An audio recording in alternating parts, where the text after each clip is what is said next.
भगत मालसापति का पावन समाधि है। जिस प्रकार हनुमान जी का स्थान श्री रामचंद्र जी के जीवनी में था, वही स्थान भगत मालसापति का बाबा के जीवन में था।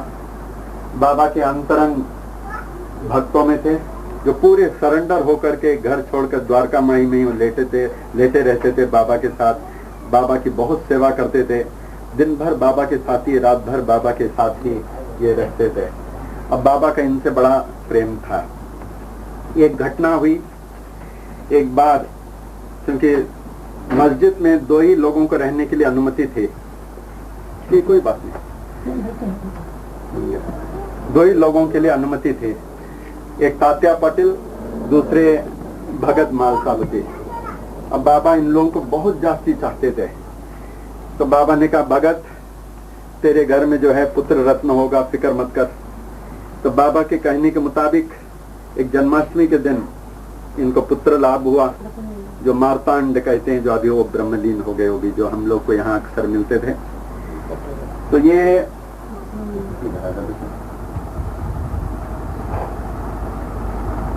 1918 में समाधि लेने के उपरांत कहते हैं कई दिन तक भगत मालसापति बाबा के चिंतन में, दुख में अन्न जल छोड़ दिए थे।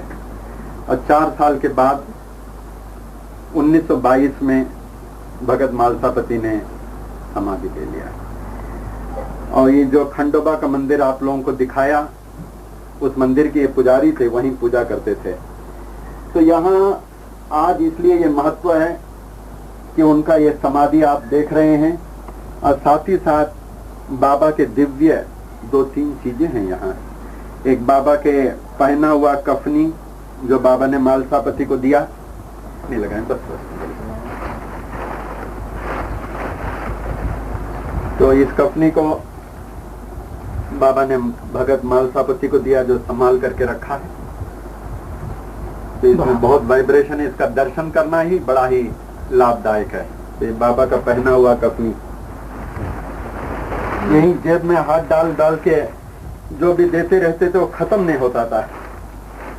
ये बाबा के कफनी का जेब है। तो यही सब चीज शिरडी में आते हैं, दर्शनीय, ये सब आप लोगों को दर्शन करना चाहिए।